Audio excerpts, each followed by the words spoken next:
കർത്താവിന്റെ പരിശുദ്ധമായ നാമം ഈ രാത്രിയിൽ വാഴ്ത്തപ്പെടുമാറാകട്ടെ.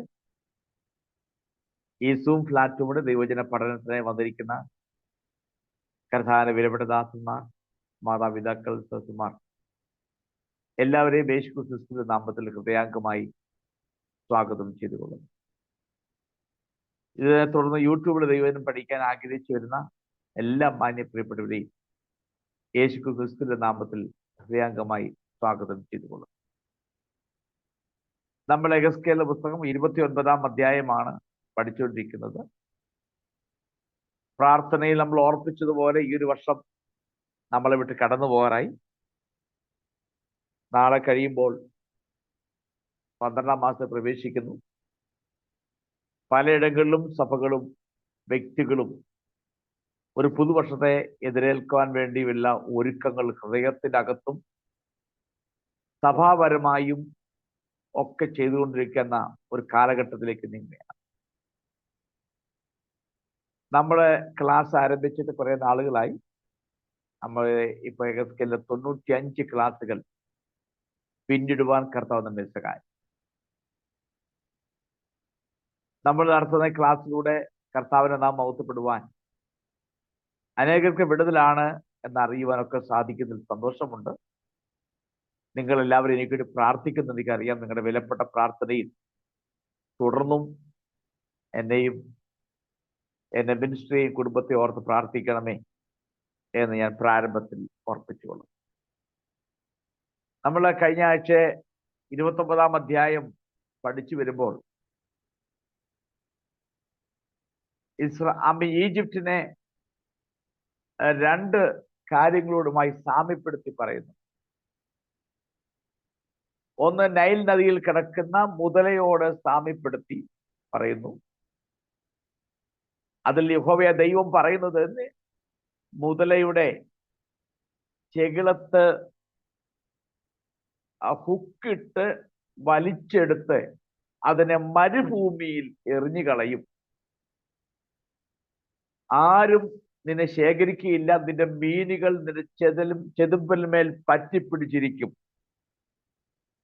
ആരും നിന്നെ ശേഖരിക്കുകയോ ഒന്നും ചെയ്യുകയില്ല. നീ വെളിപ്രദേശത്തെ തള്ളപ്പെടും, നീ ശൂന്യമാക്കപ്പെടും എന്ന് വളരെ വ്യക്തമായി പറയും.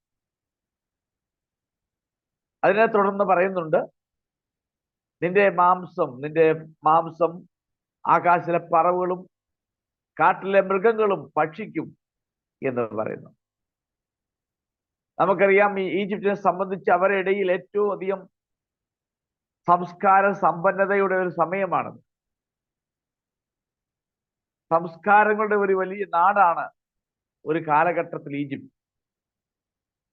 അവരിടയിൽ മരിക്കുന്ന റോയൽ ഫാമിലിയിൽപ്പെട്ട ആളുകൾ അവരെ പ്രത്യേകമായ നിലയിൽ അടക്കി അതൊരു കാഴ്ച വസ്തുവായി എക്കാലത്ത് ഓർമ്മിക്കുന്ന ഒരു മമ്മീസുകൾ ധാരാളമുള്ള നാടാണ് ഈജിപ്ത് എന്ന് പറയുന്നത്.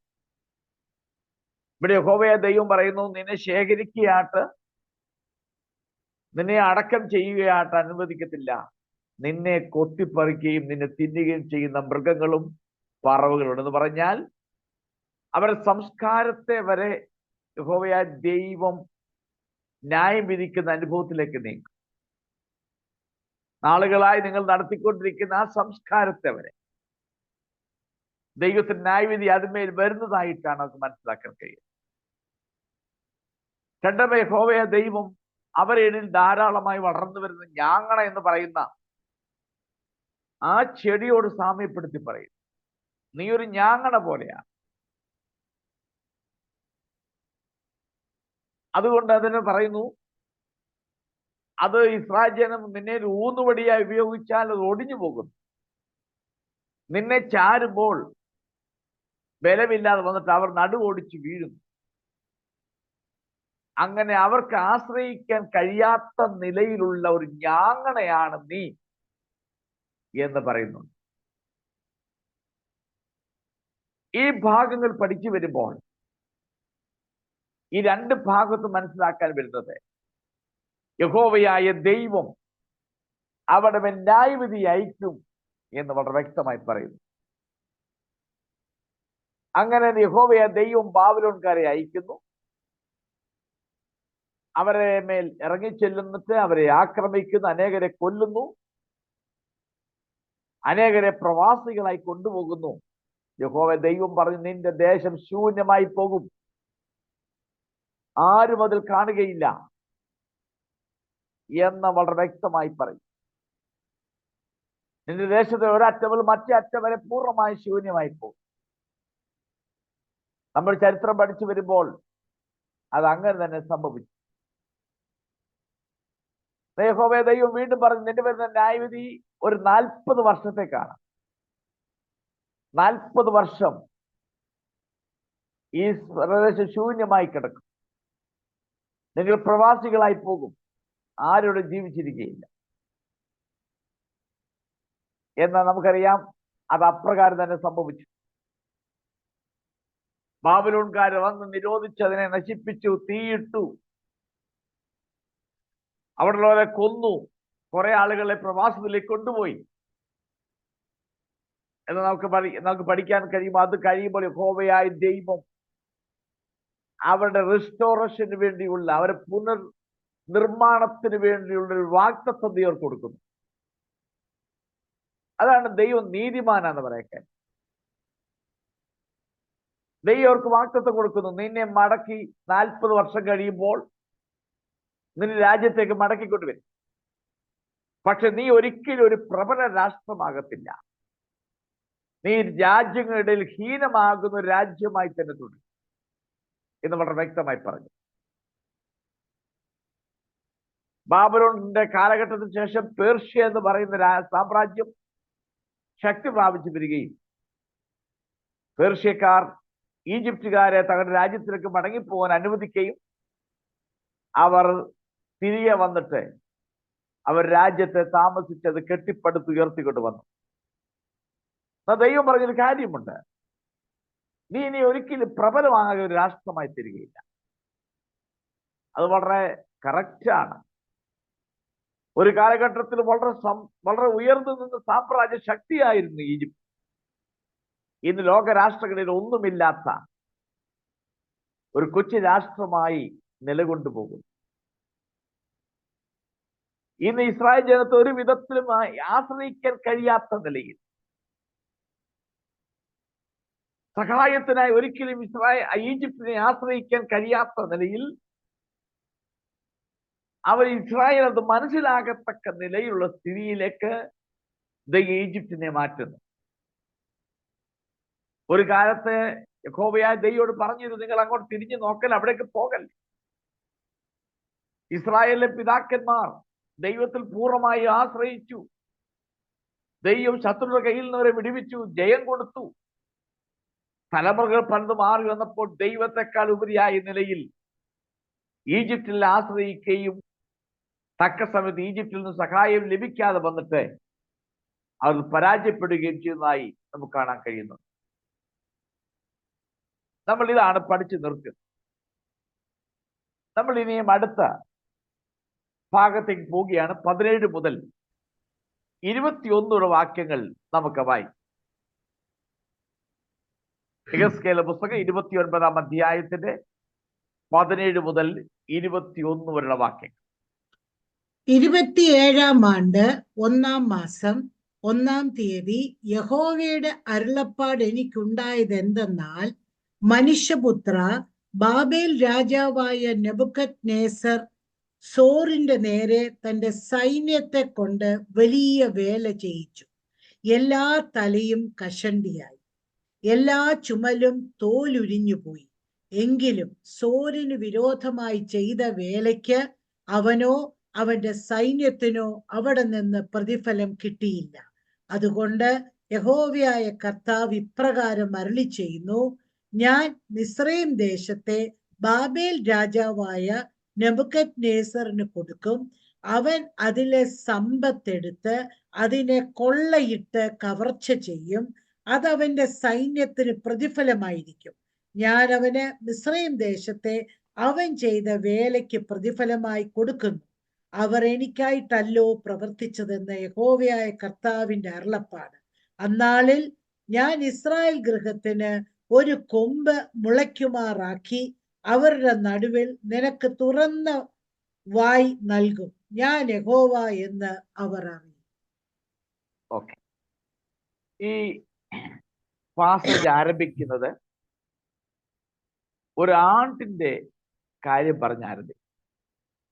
27-ാം ആണ്ട് 1-ാം മാസം 1-ാം തീയതി.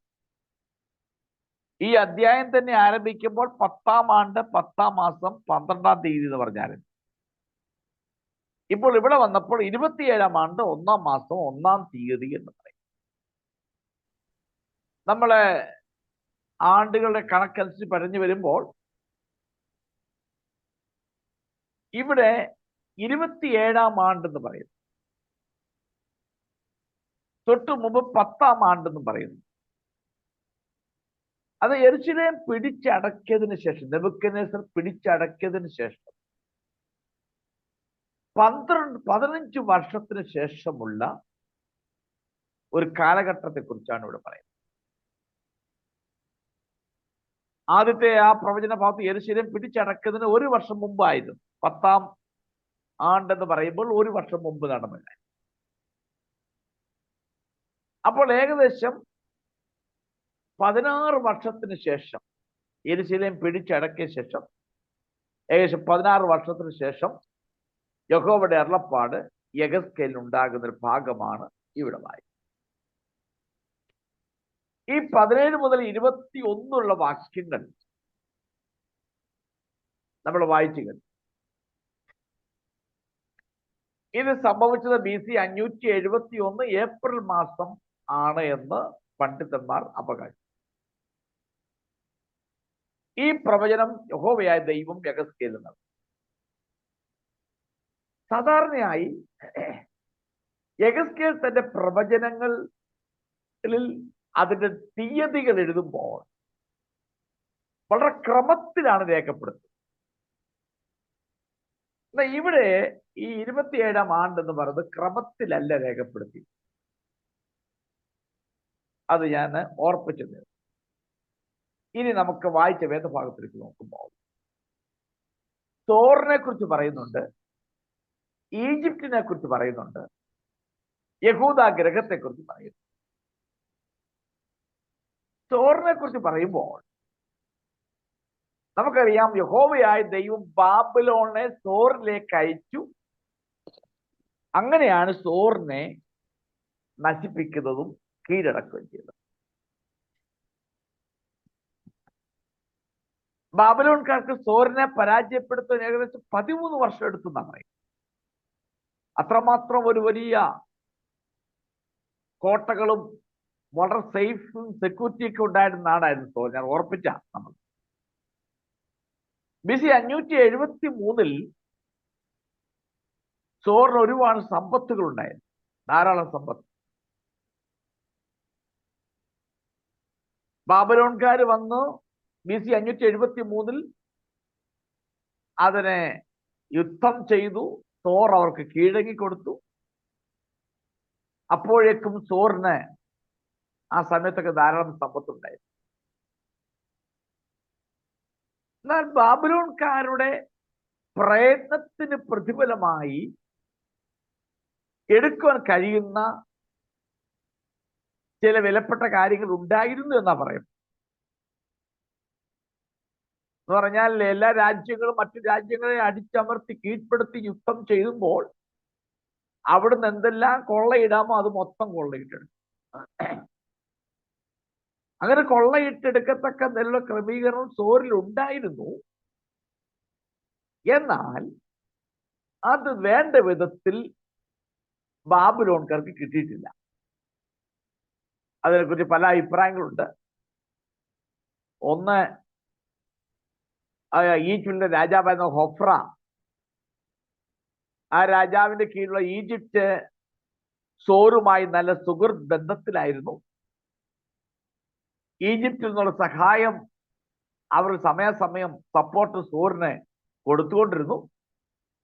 അത് സോറിന് വളരെ മുതൽക്കൂട്ടും ശക്തവുമായിരുന്നു. ഈജിപ്തിന്റെ കപ്പലുകൾക്ക് സോറിന്റെ സമ്പത്തിന്റെ ഭൂരിഭാഗവും അപഹരിച്ചിരുന്നു എന്ന് പറയുന്നു. ഇവർ തമ്മിലുള്ളതായ ആ ബന്ധത്തിന്റെ അടിസ്ഥാനത്തിൽ ചോറിൽ ഉണ്ടായിരുന്ന ഒരുപാട് സമ്പത്തുകൾ ഈജിപ്തിന്റെ ഇടപാടിലൂടെ ഈജിപ്റ്റ് കൈവശമാക്കിയിരുന്നു എന്ന് പറയപ്പെടുന്നു. അതുകൊണ്ട് യഹോവയായ ദൈവം പറയുന്നു, സോറിന് വേണ്ടി യുദ്ധം ചെയ്യുവാൻ ഞാൻ അവരെ അയച്ചതാണ്. അതാണ് 18-ാമത്തെ വാക്യം പറയുന്നത്. ആ 18-ാമത്തെ വാക്യം വായിച്ചു. മനുഷ്യപുത്ര, ബാബേൽ രാജാവായ നെബൂഖദ്നേസർ സോറിന്റെ നേരെ തന്റെ സൈന്യത്തെ കൊണ്ട് വലിയ വേല ചെയ്യിച്ചു. എല്ലാ തലയും കഷണ്ടിയായി, എല്ലാ ചുമലും തോലുരിഞ്ഞു പോയി. എങ്കിലും സോറിന് വിരോധമായി ചെയ്ത വേലയ്ക്ക് അവനോ അവന്റെ സൈന്യത്തിനോ അവിടെ നിന്നും പ്രതിഫലം കിട്ടിയില്ല. ഇവിടെ നെബൂഖദ്നേസർ പറയുന്നത്, ഞാൻ അവരെ അയച്ചതാ. അവർ നന്നായി അവിടെ വേല ചെയ്തു. അവർ ചെയ്യാവുന്ന പരമാവധി നല്ല നില വേല ചെയ്തു. പക്ഷെങ്കിൽ അവർക്ക് അവിടുന്ന് പ്രതിഫലമായി ഒന്നും കിട്ടിയിട്ടില്ല എന്ന് പറഞ്ഞാൽ, വേണ്ട വിധത്തിൽ ആക്രമിച്ചിട്ടും അവിടുന്ന് ഒന്നും നേടിയെടുക്കുവാൻ ബാബിലോൺ രാജാവിന് കഴിഞ്ഞിട്ടില്ല. ബാബിലോണിലെ രാജാവായ നെബൂഖദ്നേസർ തന്റെ സൈന്യത്തെ കൊണ്ട് സോറിനെതിരെ കഠിനാധ്വാനം ചെയ്തു. അങ്ങനെയാണ് 13 വർഷങ്ങൾ കൊണ്ട് സോറിനെ കീഴടക്കുന്നത്. അപ്പൊ നെബൂഖദ്നേസർ സോറിനെതിരെ ഒരു ഉപരോധം ആദ്യം ഏർപ്പെടുത്തിയിരുന്നു. ആ ഉപരോധത്തിൽ നമുക്കറിയാം, ഉപരോധം ഏർപ്പെടുത്തുമ്പോൾ വാണിജ്യങ്ങൾ നടത്താൻ പാടില്ല, വ്യാപാരം വരാനും പോകാനും പാടില്ല. അത് സോറിനെ സാമ്പത്തികമായി തളർത്തുന്ന കാര്യമാണ്. അപ്പൊ അങ്ങനെ സോറിന് വരേണ്ട നന്മകൾ ഈ ഉപരോധ നിമിത്തം തടയപ്പെട്ടു. അപ്പോൾ ആ ഉപരോധത്തിന് നിക്ഷേപിച്ചതെല്ലാം എന്ന് പറഞ്ഞാൽ ആ നില എഫേർട്ട് എടുത്തിട്ട്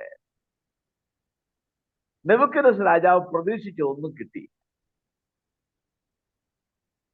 അവർക്ക് സോറിൽ നിന്ന് കൂലി വാങ്ങിയില്ല എന്ന് പറയും. അതുകൊണ്ട് യഹോവയായ ദൈവം ആ 18-ാം വാക്യം പറഞ്ഞ് അവസാനിപ്പിക്കുന്ന ഇങ്ങനെയാണ്: അവിടെ നിന്ന് പ്രതിഫലം കിട്ടിയില്ല. സോറിന് വിരോധമായി ചെയ്ത വേലയ്ക്ക് അവനോ അവന്റെ സൈന്യത്തിനോ അവിടെ നിന്ന് പ്രതിഫലം കിട്ടില്ല. അവിടെ നിന്നും വേണ്ട വിധത്തിലൊന്നും കിട്ടിയില്ല. അതുകൊണ്ട് യഹോവയായ ദൈവം ഇവിടെ ഒരു പ്രോമിസ് പറയാണ്, ഒരു ഉറപ്പ് പറയാണ്. ഞാൻ അതുകൊണ്ട് തീർച്ചയായും അവിടെ നിന്ന് കിട്ടേണ്ട പ്രതിഫലം കിട്ടാത്തത് കൊണ്ട് അവർക്ക് വേറെ പ്രതിഫലം വേണം. അതുകൊണ്ട് ഈജിപ്റ്റ് ദേശം നെബൂഖദ്നേസറിന് നൽകും. ബാബിലോണിൻ രാജാവിനെ സോർ പിടിച്ചടക്കിയതിൽ നഷ്ടപ്പെട്ട, കിട്ടാതെ പോയ പ്രതിഫലം ഈജിപ്തിന്റെ പിടിച്ചടക്കുന്നതിലൂടെ അവർക്ക് കിട്ടും. അതുകൊണ്ട് ഞാൻ ഈജിപ്തിനെ നെബൂഖദ്നേസർ കയ്യിൽ ഏൽപ്പിക്കുകയാണ്. സോറിനെ പിടിച്ചടക്കുന്നത് അല്പമേ കിട്ടിയിട്ടുള്ളൂ. അവനവന് സൈന്യത്തിനും പ്രതീക്ഷിക്കുന്ന നിലയിലുള്ളതായ ഒരു പ്രതിഫലം കിട്ടിയില്ല.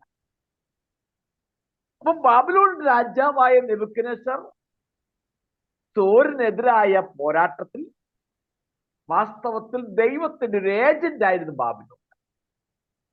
സോറിനെ നശിപ്പിക്കുവാൻ ദൈവത്തിന്റെ ഏജന്റായി പ്രവർത്തിച്ചതാണ് ബാബിലോൺകാർ. ഇപ്പൊ ഇവിടെ ഈജിപ്തിനെതിരെ യുദ്ധം ചെയ്യുവാനും ദൈവത്തിന്റെ ഏജന്റായിട്ടാണ് നമുക്കത് മനസ്സിലാക്കാൻ കഴിയുന്നു. അപ്പൊ അതിനാൽ ബാബിലോണിയന്റെ പ്രവർത്തനത്തിന് പ്രതിഫലമായി ഈജിപ്തിനെ നൽകുമെന്ന് യഹോവയായ ദൈവം പറയും.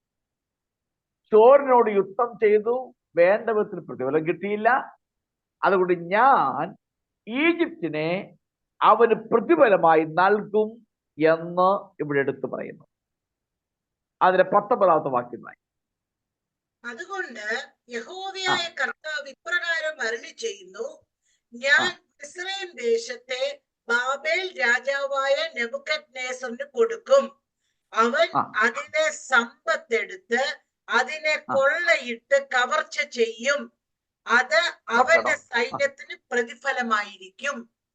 അവിടെ പറഞ്ഞ അത് അവന്റെ പ്രവർത്തനത്തിന്റെ ഒരു പ്രതിഫലമായിരിക്കും. ഞാൻ അതുകൊണ്ട് അത് അവർക്ക് കൊടുക്കുകയാണ്. അങ്ങനെ തന്റെ സൈന്യത്തിന് പണം നൽകുന്നതിന് ആവശ്യത്തിലധികം സമ്പത്ത് നെബൂഖദ്നേസർ രാജാവ് ലഭിക്കും. ഈജിപ്തിലെ സമ്പത്ത് കൊള്ളയടിക്കുകയും നഷ്ടപരിഹാരമായി അവർക്ക് നഷ്ടപ്പെട്ട തോറിനോടുള്ള ബന്ധത്തിൽ അവർക്ക് ലഭിക്കാതെ പോയ ആ പ്രതിഫലം ഈജിപ്തിനെ ആക്രമിക്കുന്നതിലൂടെ അവർക്ക് ലഭിക്കും. ഞാൻ അതവർക്ക് കൊടുത്തിരിക്കുകയാണെന്ന് യഹോവയായ ദൈവം ഉറപ്പിച്ചു പറയുകയാണ്. കാരണം അവർ എനിക്ക് വേണ്ടി പ്രവർത്തിച്ച നെബൂഖദ്നേസർ രാജാവ് എന്റെ ഏജന്റായി തോറിന് വേണ്ടി യുദ്ധം ചെയ്തു. ഇനി അതുകൊണ്ട് ഞാൻ പ്രതിഫലമായി ഈജിപ്തിനോട് യുദ്ധം ചെയ്യാൻ വേണ്ടി കൊടുക്കാൻ വേണ്ടി പോയ നെബൂഖദ്നേസർ രാജാവ് ബാബിലോൺ സൈന്യവും ദൈവത്തിന്റെ ന്യായവിധിയുടെ ഉപകരണങ്ങളായി പ്രവർത്തിച്ചു. അതിന് യഥാർത്ഥ കാരണം ഉണ്ടായിരുന്നു. ഈ തൊഴിലാളികൾക്ക് അഥവാ ഈ സൈന്യത്തിന് അവന്റെ ഇഷ്ടത്തിനും അവന്റെ ജ്ഞാനത്തിനും അനുസൃതമാകുന്ന അതിന് തക്കയോഗ്യമാകുന്ന ഒരു പ്രതിഫലം നൽകിയില്ല എന്ന് പറയുന്നു. അതുകൊണ്ട് യഹോവയായ ദൈവം പൂർണ്ണമായും ദൈവത്തിന്റെ അധികാരത്തിന് കീഴിൽ ഇരിക്കുന്നതാകിയാൽ ദൈവം ഈജിപ്തിനെ ഏൽപ്പിക്കുക. അങ്ങനെ BC 568 അഥവാ 567 ബാബിലോൺകാർ ഈജിപ്തിനെ ആക്രമിച്ചു. ഈജിപ്തിന്റെ പതനം ഇസ്രായേലിൽ നിന്നുള്ള പ്രവാസികൾ ബാബിലോണിൽ നിന്ന് അറിയുന്നുണ്ടായിരുന്നു, കാണുന്നുണ്ട്. കാരണം ബാബിലോൺകാര് ഈജിപ്തിനെ ആക്രമിച്ചു കഴിഞ്ഞിട്ട് അവിടെ ഉണ്ടായ ജനത്തെ പ്രവാസികളായി ബാബിലോണിലേക്ക് കൊണ്ടുപോയിട്ടുണ്ട്. അപ്പൊ അവിടെ വെച്ച് ഈജിപ്തുകാരെ കാണുന്നു. അപ്പോൾ അവിടെ നടന്നായ ഈജിപ്തിന്റെ പതനത്തെക്കുറിച്ച് യഹൂദന്മാർ മനസ്സിലാക്കുന്നു. അങ്ങനെ ആ പ്രവാസികളെ അവർക്ക് പ്രോത്സാഹനമായി തീർന്നു എന്നാണ് പറയപ്പെടുന്നത്. ഈ പ്രവചനങ്ങൾ സത്യമാണെന്ന് അവർ കാണുകയും മനസ്സിലാക്കുകയും ചെയ്തു. യഹോവയായ ദൈവമാണ് ഇതിന് പിന്നിൽ പ്രവർത്തിക്കുന്നതെന്നും യഹോവയായ ദൈവം ശക്തനാണെന്നും ഒക്കെ ഇസ്രായേൽ ജനം മനസ്സിലാക്കുകയും ഇതിന്റെ പിന്നിൽ പ്രവർത്തി ദൈവമാണെന്ന് അവർ മനസ്സിലാക്കുകയും ചെയ്യുന്നു. നാം ഈ ഭാഗത്തൊരു കാര്യം മനസ്സിലാക്കി. നെബൂഖദ്നേസർ പറഞ്ഞ ജാതീയ രാജാവാണ്. പക്ഷെ ദൈവം ഉപയോഗിച്ച ആ ജാതീയ രാജാവിനെ തോറിനെ കീഴ്പ്പെടുത്തുവാൻ അടുത്ത ദൈവം അവിടെ തക്കയോഗ്യമാകുന്ന ഒരു പ്രതിഫലം കിട്ടാതെ വന്നപ്പോൾ യഹോവയായ ദൈവം ഈജിപ്തിനെ കൈ കൊടുക്കുകയാണ്. ഞാൻ ഈ ഭാഗം ചിന്തിച്ച് എന്റെ മനസ്സിൽ വന്ന ഒരു ചിന്ത ഞാൻ നിങ്ങളോട് പറയാം. ഇതെല്ലാം ജാതീയ രാജാക്കന്മാർ. സോറായാലും കൊള്ളാം, ഈജിപ്റ്റ് ആയാലും കൊള്ളാം, ബാബിലോൺ ആയാലും കൊള്ളാം, ജാതികളാണ്. ദൈവമായിട്ടൊരു ബന്ധവുമില്ല. അവരറിയത്തില്ല യഹോവ ആരാണെന്നൊന്നും. അറിയാം എബ്രായുടെ ദൈവമാണെന്ന് അറിയാം. പക്ഷെ ഇവിടെ നമ്മൾ മനസ്സിലാക്കേണ്ട വസ്തുത, ദൈവത്തിന്റെ ഏജന്റായി പ്രവർത്തിച്ച ബാബിലോൺകാർക്ക് ആദ്യത്തെ തോറിനുമായുള്ള യുദ്ധത്തിൽ ഒന്നും കിട്ടിയില്ല എന്നുള്ള വിവരം യഹോവയായ ദൈവം നന്നായി മനസ്സിലാക്കി. നോക്കണം, നമ്മുടെ കർത്താവ് ഈ വിധത്തിൽ നടന്ന ഒരു സംഭവം, അത് ജാതീയ രാജാവാണ്. മറ്റു ജാതീയ രാജ്യത്തെ തകർക്കുവാൻ വേണ്ടി, ന്യായവിധി നടത്തുവാൻ വേണ്ടി ദൈവം ഉപയോഗിച്ച ദൈവത്തിന്റെ ഇൻസ്ട്രുമെന്റ് ആണ് ബാബിലോൺ. അപ്പോൾ അങ്ങനെ ഉപയോഗിക്കുമ്പോൾ അവന് തക്യോഗ്യമാകുന്ന ഒരു പ്രതിഫലം കിട്ടിയില്ല എന്നൊരു ചിന്താഗതി യഹോവയായ ദൈവത്തിന്റെ ഹൃദയത്തിനകത്തുണ്ടായി. അങ്ങനെ വന്നപ്പോൾ യഹോവയായ ദൈവം ഈജിപ്തിനെ ആ പ്രതിഫലം എടുക്കുവാൻ വേണ്ടി അവര് കഴിഞ്ഞ കാലം കിട്ടാതിരുന്ന പ്രതിഫലം, ആ കൂലി കിട്ടുവാൻ വേണ്ടി ഈജിപ്തിനെ ദൈവം ഏൽപ്പിച്ചു കൊടുക്കുക. ഇവിടെ നമുക്ക് മനസ്സിലാക്കേണ്ട വസ്തുത, ദൈവത്തിന്റെ ഒരു ഏജന്റായി പ്രവർത്തിച്ച ഒരു ജാതീയ രാജാവിനോടുള്ള ബന്ധത്തിൽ അവൻ അർഹിക്കപ്പെട്ടതായ ഒരു പ്രതിഫലം കിട്ടിയില്ല എന്ന് യഹോവ കണ്ടപ്പോൾ ദൈവം അവന് തക്യോഗ്യമാകുന്ന ഒരു പ്രതിഫലം കിട്ടത്തക്ക നിലയിലുള്ളതായ ഒരു ക്രമീകരണത്തിലേക്ക് ദൈവം അവനെ നടത്തും. അങ്ങനെയെങ്കിൽ കർത്താവിനെ സേവിക്കാൻ ഇറങ്ങി തിരിച്ച ദൈവജനം, കർത്താവിന് ഇറങ്ങി പുറപ്പെട്ട ദൈവമക്കൾ, ഒരുപക്ഷെ കർത്താവിന്റെ വേല നിമിത്തം, അല്ല കർത്താവിന്റെ നാമനിമിത്തം, അല്ല ഉപദേശത്തിന് വേണ്ടി വിശുദ്ധി വേണ്ടിയും വേർപാടിന് വേണ്ടി നീന്തത് നിമിത്തം ജീവിതത്തിൽ എന്തെങ്കിലും നഷ്ടപ്പെടുത്തേണ്ടി വന്നിട്ടുണ്ടെങ്കിൽ ഞാൻ ഈ വചനത്തോടുള്ള ബന്ധം വിളിച്ചു പറയട്ടെ, ദൈവം ആർക്കും കടക്കാരനല്ല. ഏതെങ്കിലും വിധത്തിൽ ദൈവനാമ നിമിത്തം നഷ്ടപ്പെട്ടു പോയിട്ടുണ്ടെങ്കിൽ ദൈവം അതേതെങ്കിലും വിധത്തിൽ പ്രതിഫലമായി നിനക്കത് തരും. അത് യേശു കർത്താവ് പറഞ്ഞത്, നിങ്ങൾ എൻ്റെ നാമനിമിത്തം എന്തെങ്കിലും നിങ്ങൾ ഉപേക്ഷിച്ചാൽ ഈ ലോകത്തിലും വരുവാൻ ലോകത്തിലും നിത്യജീവനെ പ്രതിഫലമായി തരുമെന്ന് യേശു കർത്താവ് പഠിപ്പിച്ചിട്ടുണ്ട്. അത് വളരെ വാസ്തവമാണ്. ഈ ചരിത്രത്തോട് ബന്ധം ഈ ജാതീയ രാജാവിനെ ദൈവം ഒരു ആയുധമായി, ദൈവത്തിന്റെ കയ്യിലെ ആയുധമായി ദൈവം ഉപയോഗിച്ചപ്പോൾ ഒരിടത്ത് തക്യോഗ്യമാകുന്ന പ്രതിഫലം കിട്ടാതെ വന്നപ്പോൾ ദൈവം അവനെ മറ്റൊരു സ്ഥാനത്ത് കൊണ്ടുപോയി അവന് കൊടുക്കേണ്ട പ്രതിഫലം അവന് കൊടുത്തു വിടുന്നു. അങ്ങനെയെങ്കിൽ രാത്രി ദൈവത്തെ സേവിക്കാൻ ഇറങ്ങിത്തിരിച്ചിട്ട് ആമേനായിരിക്കും ദൈവജനത്തോട് പറയട്ടെ, ദൈവനാമ നിമിത്തം എന്തെങ്കിലും ജീവിതം നഷ്ടപ്പെട്ടിട്ടുണ്ടെങ്കിൽ, ജീവിതത്തിൽ എന്തെങ്കിലും ഉപേക്ഷിക്കേണ്ടി വന്നിട്ടുണ്ടെങ്കിൽ, ജീവിതത്തിൽ എന്തെങ്കിലും ബന്ധങ്ങൾ നഷ്ടപ്പെടേണ്ടി വന്നിട്ടുണ്ടെങ്കിൽ, ജീവിതത്തിൽ ലഭിക്കേണ്ട നന്മകൾ വലിച്ചെറിഞ്ഞിട്ടുണ്ടെങ്കിൽ, ജീവിതത്തിൽ ലഭിക്കേണ്ട സുഖ സൗകര്യങ്ങൾ വലിച്ചെറിഞ്ഞിട്ടുണ്ടെങ്കിൽ, ഇതിനെല്ലാം ഒരു പ്രതിഫലം തരുന്നൊരു ദിവസം നമ്മുടെ മുമ്പിലുണ്ട്. ജാതീയ രാജാവിനോട് ഇങ്ങനെ ചെയ്തുവെങ്കിൽ തന്റെ ശബ്ദം കേട്ട്, തന്റെ വിളി കേട്ട് ഇറങ്ങിത്തിരിച്ച് ദൈവമുഖത്തേക്ക് നോക്കി ഇറങ്ങിത്തിരിച്ചിരിക്കുന്ന തന്റെ ജനത്തെ ദൈവം ഒരു നാളിൽ ലജ്ജിപ്പിക്കത്തില്ല, കൈവിടത്തില്ല. തക്ക സമയത്ത് പ്രതിഫലം നൽകി മാനിക്കുന്ന ദൈവമാണ് നമ്മുടെ. നിങ്ങളുടെ ഉറപ്പിനായി ഞാൻ പറയുക, അതെന്നും നീ കർത്താവിനോട് പ്രാർത്ഥിച്ചിട്ടുണ്ടെങ്കിൽ, കർത്താവിന് വേണ്ടി എന്തെങ്കിലും ചെയ്തിട്ടുണ്ടെങ്കിൽ, കർത്താവിന്റെ വേലയ്ക്ക് വേണ്ടി വല്ലതും കൊടുത്തിട്ടുണ്ടെങ്കിൽ, ഇല്ല നീ തന്നെ വല്ലതും ചെയ്തിട്ടുണ്ടെങ്കിൽ, ഈ ലോകപ്രകാരം നിനക്ക് ആരും പ്രതിഫലം തന്നില്ലെങ്കിലും, ഈ ലോകപ്രകാരം ആരും നിനക്ക് സാലറി തന്നില്ലെങ്കിലും, തക്ക സമയത്ത് പ്രതിഫലം നിനക്ക് അതിന്റെ കണക്കിനനുസരിച്ച് അത് മടിയിൽ അമർത്തി കൊള്ളിക്കുന്ന നിലയിൽ എന്റെ കർത്താവ് മടക്കി തരും, അതിന് പ്രതിഫലം തരും എന്ന് ഉറപ്പായിട്ട് ഈ വചനത്തിന്റെ അടിസ്ഥാനത്തിൽ ഞാൻ വിളിച്ചു പറയും. കർത്താവിന്റെ വചനം പ്രസംഗിക്കുന്നതിൽ, കർത്താവിന്റെ വചനം ഷെയർ ചെയ്യുന്നതിൽ, കർത്താവിനെ കുറിച്ച് ആരോടെങ്കിലും പറഞ്ഞിട്ടുണ്ടെങ്കിൽ, നീ പ്രതിഫലം നോക്കാൻ ചെയ്തിട്ടുണ്ടെങ്കിൽ, ഇതിനെല്ലാം പ്രതിഫലം കണക്ക് കൂട്ടി നിന്റെ കയ്യിൽ തിരികെ തരുന്ന ഒരു ദിവസം നമുക്കുണ്ട്.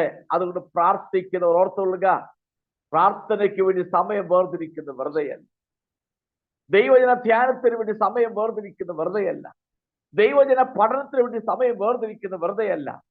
ജീവിതത്തിൽ കർത്താവിന് വേണ്ടി എന്തെങ്കിലുമൊക്കെ ചെയ്യുവാൻ സമയം വേർതിരിച്ചിട്ടുണ്ടെങ്കിൽ അതൊരിക്കലും വൃഥാവല്ല, അതിനൊരു പ്രതിഫലമുണ്ട് നിശ്ചയം എന്ന് വളരെ വ്യക്തമായി ഈ വചനത്തിന്റെ അടിസ്ഥാനത്തിൽ ഞാൻ വിളിച്ചു പറയുകയാണ്.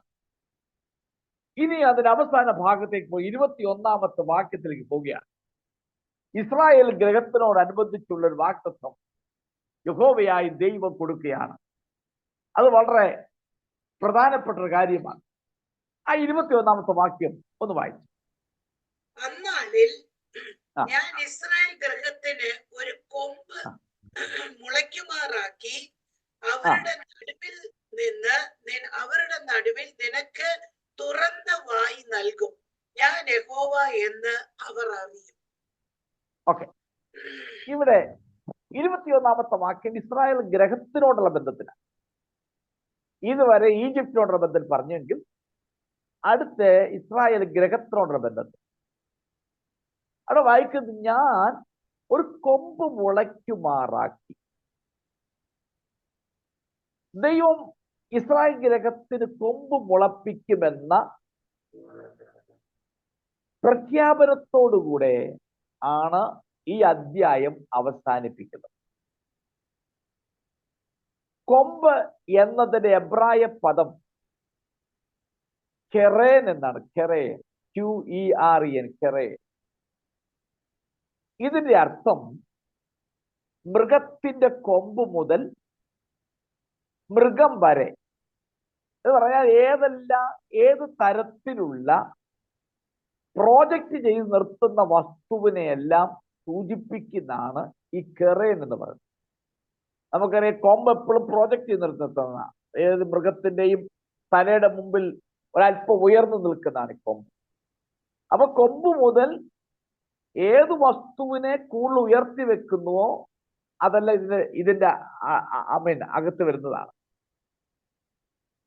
അപ്പൊ ഇത് തിരുവെഴുത്തിൽ പല പ്രാവശ്യങ്ങളിൽ കൊമ്പ് ഒരു ശക്തിയുടെ പ്രതീകമായി വേദപുസ്തകം ഉപയോഗിച്ചിട്ടുണ്ട്. അത് മനസ്സിലാക്കണമെങ്കിൽ 92-ാം സങ്കീർത്തനം 10-ാമത്തെ വാക്യമായി, Psalm 92 verse 10. എങ്കിലും എന്റെ കൊമ്പ് നീ കാട്ടുപോത്തിന്റെ കൊമ്പ് പോലെ ഉയർത്തും, പുതിയ എണ്ണ എന്നെ തേപ്പിക്കുന്നു. ഇനി 112-ാം സങ്കീർത്തനം 9-ാമത്തെ വാക്യം,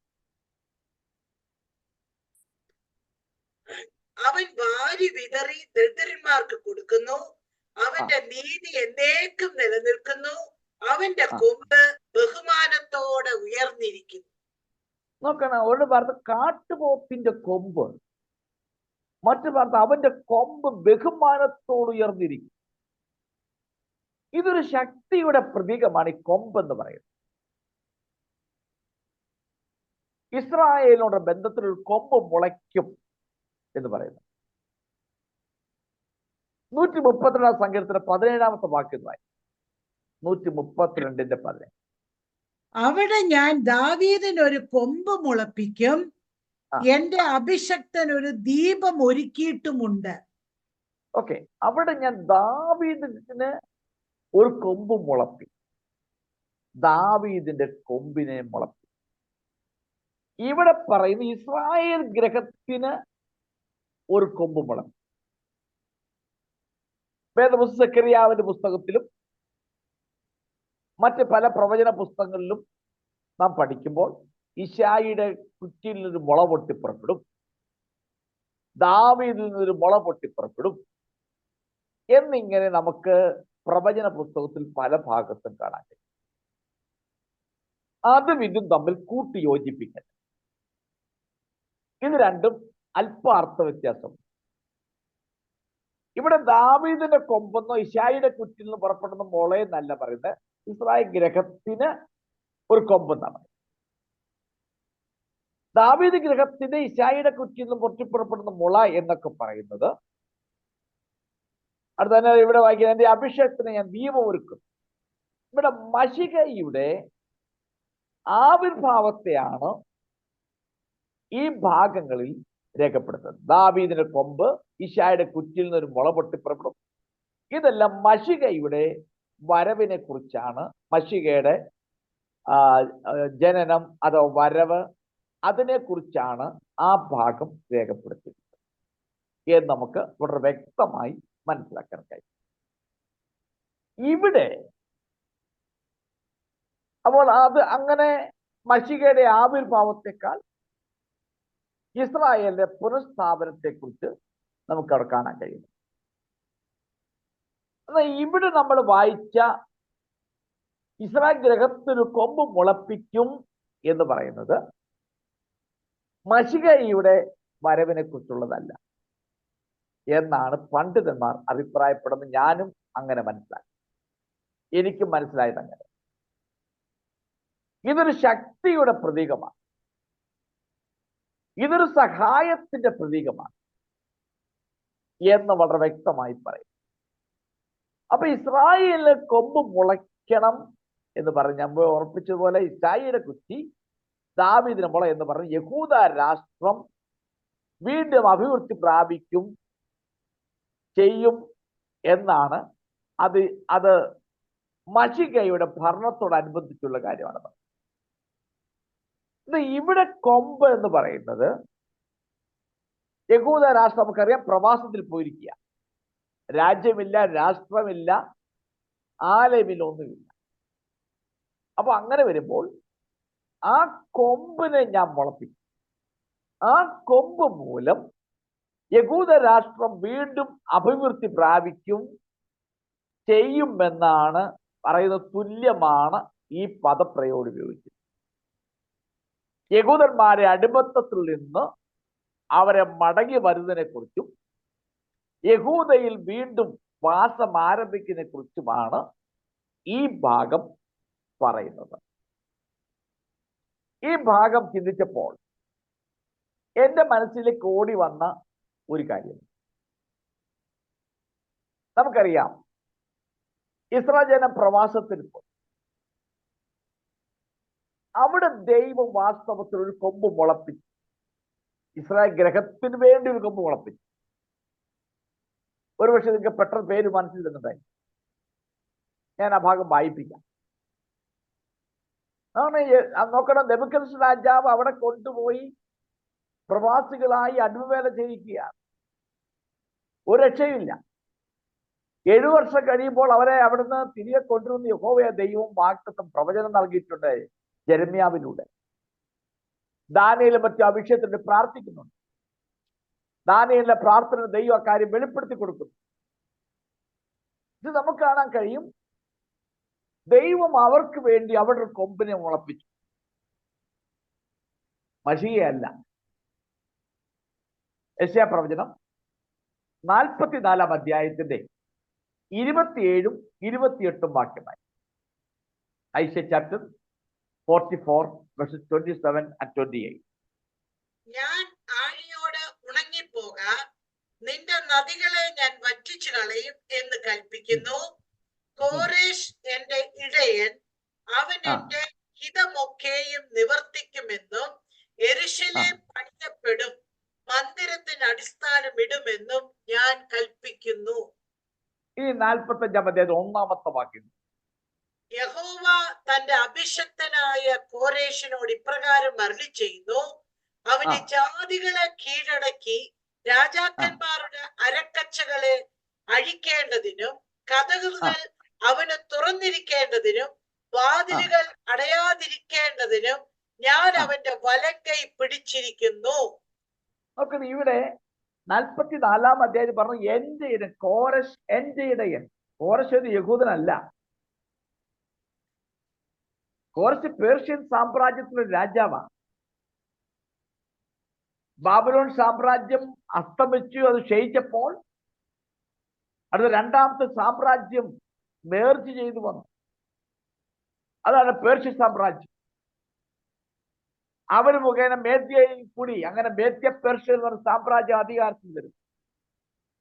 അതിലൊരു ഭരണാധികാരിയാണ് കോരശ് എന്ന് പറയുന്നത്, ഒരിക്കലും യഹൂദനല്ല. ഇവിടെ വായിക്കുന്ന കോരശ് എന്റെ ഇടയൻ എന്ന് എടുത്തു പറയുന്നു. എന്റെ ഹിതമൊക്കെ നിവർത്തിക്കുമെന്നും യെരൂശലേം പണിയപ്പെടും, മന്ദിരത്തിന് അടിസ്ഥാനം ഇടും എന്ന് ഞാൻ കൽപ്പിക്കും. ഇവിടെ ഇവിടെ യെഹെസ്കേൽ പറയുന്നു, ഞാൻ യഹൂദ ഗ്രഹത്തിന്, ഇസ്രായേൽ ഗ്രഹത്തിന് ഒരു കൊമ്പ് മുളപ്പിക്കും. അങ്ങനെയെങ്കിൽ ഇസ്രായേലിന്റെ മടങ്ങിവരവിന് വേണ്ടി, ഇസ്രായേലിൽ ഒരു ആലയം പണിയുന്നതിന് വേണ്ടി, വീണ്ടും വാസസ്ഥലങ്ങൾ ക്രമീകരിക്കാൻ വേണ്ടി ദൈവത്താൽ നിയുക്തനായ, ദൈവത്താൽ ഒരുക്കപ്പെട്ട വ്യക്തിയാണ് കോരശ് എന്ന് പറയുന്ന വ്യക്തി. അങ്ങനെയെങ്കിൽ ഇസ്രായേൽ ഗ്രഹത്തിന് വേണ്ടി മുളപ്പിച്ച ഇവിടുത്തെ കൊമ്പ് എന്ന് പറയുന്നത് മുളയല്ല, കൊമ്പെന്ന വായിക്കുന്നു. ഈ കൊമ്പ് എന്ന് പറയുന്നത് കോരശാണ് എന്ന് നമുക്ക് മനസ്സിലാക്കാൻ കഴിയും. ഇനി 45-ാം അധ്യായം 1-ാമത്തെ വാക്യത്തിൽ എന്റെ അഭിഷക്തനായ മൈ അനോയിന്റഡ് വൺ. അപ്പൊ നമുക്ക് മനസ്സിലാക്കാം, അപ്പൊ ഈ യെഹെസ്കേലിന്റെ പുസ്തകത്തിൽ പറഞ്ഞ 21-ാമത്തെ വാക്യത്തിൽ ഇസ്രായേൽ ഗ്രഹത്തിനൊരു കൊമ്പ് മുളക്കുമാറാക്കി എന്ന് പറയുന്നു. അങ്ങനെയെങ്കിൽ അത് മശിഹയെ കുറിച്ചല്ല പറയുന്നത്, ഇസ്രായേലിനെ അവിടുന്ന് വിടുവിച്ച് വെളിയിൽ കൊണ്ടുവരാൻ വേണ്ടി ദൈവം ഉപയോഗിച്ച, ദൈവത്തിന്റെ ഇടയനായ, ദൈവത്തിന്റെ അഭിഷക്തനായ കോരശിനെ കുറിച്ചാണ് പറയുന്നത് എന്ന് മനസ്സിലാക്കാൻ കഴിയും. അങ്ങനെ പണ്ഡിതന്മാർ ആ കാര്യം പലരും അംഗീകരിക്കുകയും ചെയ്തു. ഇത് നമ്മൾ നന്നായി മനസ്സിലാക്കും. എന്നാൽ സക്കറിയാവിന്റെ പുസ്തകത്തിലും മറ്റ് പ്രവചന പുസ്തകങ്ങളിലൊക്കെ ആ മിശായിയുടെ കുറ്റിൽ നിന്ന് മുള പൊട്ടി പുറപ്പെടുമെന്നും ദാവീദിന്റെ കൊമ്പിൽ നിന്ന് ഒരു മുള പൊട്ടിപ്പുറമൊക്കെ പറയുന്നത് അത് മശിഹയെ കുറിച്ചുള്ള ഭരണത്തെക്കുറിച്ച്. ഇത് രണ്ടാണെന്ന് നമുക്ക് മനസ്സിലാക്കാൻ കഴിയും. ഏതായാലും ദൈവം അവർക്ക് കൊടുക്കുന്ന അവസാനം, ഈ അധ്യായം അവസാനിപ്പിക്കുമ്പോൾ ദൈവം അവർക്ക് കൊടുക്കുന്ന ഒരു വലിയ പ്രഖ്യാപനത്തോടു കൂടെ അവർക്ക് വരാൻ പോകുന്ന സ്വാതന്ത്ര്യത്തിന്റെ, വിടുതലിന്റെ, അവരെ മടങ്ങി വരവിന്റെ പ്രഖ്യാപനത്തോടു കൂടിയാണ് യഹോവയായ ദൈവം ഈ അധ്യായം അവസാനം. അവിടെയും പറയുന്നു, ഞാൻ യഹോവ എന്ന് അവർ അറിയും. അവർ വായി തുറക്കും. നീ പ്രവചിച്ച ന്യായവിധി, അതോടൊപ്പം വാഗ്ദത്തം, ഇതെല്ലാം സംഭവിക്കുമ്പോൾ കൂടുതൽ അധികാരത്തോട് സംസാരിക്കുന്നത് കേൾക്കും. അവരിടയിൽ അവരെ ആശ്വസിപ്പാൻ നിങ്ങളുടെ വായു തുറക്കണം. അവരെ പ്രതീക്ഷകളെ പുനരുജ്ജീവിപ്പിക്കുകയും അവനെ കർത്താവായി അറിയുകയും അവനെ സ്തുതിക്കുകയും ചെയ്യും എന്ന് വളരെ വ്യക്തമായി ഈ ഭാഗത്ത് പറയും. ഈ രാത്രി ഞാൻ വാക്കിൽ അവസാനിപ്പിക്കുക. അതുകൊണ്ട് ദൈവം പ്രതിഫലമായി നൽകുന്നു. ബാബിലോണിന് ഈജിപ്തിനെ പ്രതിഫലമായി നൽകുന്നു. 2, തന്റെ ജനത്തിന് വേണ്ടി, തന്റെ ജനത്തെ വിടിവിക്കാൻ ഗൃഹത്തിന് വേണ്ടി ദൈവം ഒരു കൊമ്പിനെ മുളപ്പിക്കുന്നു എന്ന് പ്രവചനം പറഞ്ഞു. അത് അക്ഷരാർത്ഥം നിവർത്തിക്കുക. അവിടെ ഈ രാത്രിയിൽ നമ്മെ തന്നെ ദൈവം സമർപ്പിച്ച് പ്രാർത്ഥിക്കും. കർത്താവിനോട് എന്ത് ചെലവാക്കിയിട്ടുണ്ടോ, എന്ത് നഷ്ടപ്പെടുത്തിയിട്ടുണ്ടോ, എന്ത് ചെയ്തിട്ടുണ്ടോ, അതൊരു പ്രതിഫലമുണ്ട് നിശ്ചയം. എസ്പെഷ്യലി നമ്മൾ ജാതികളല്ല, നമ്മൾ ദൈവത്തിന്റെ സ്വന്തം മക്കളാകിയാൽ മക്കൾക്ക് നിശ്ചയമായി പ്രതിഫലമുണ്ട്. മക്കളെങ്കിൽ അവകാശികളാകിയാൽ നമ്മൾ ദൈവം തരുന്ന ഏതവസരവും എന്തും ദൈവത്തിനോട് വിനിയോഗിക്കുവാൻ ദൈവം കൃപ നൽകട്ടെ എന്ന് പറഞ്ഞുകൊണ്ട് എന്റെ വാക്കുകൾ അവസാനിപ്പിക്കുന്നു. ദൈവം നിങ്ങളെല്ലാവരെയും അനുഗ്രഹിക്കുമാറാകട്ടെ.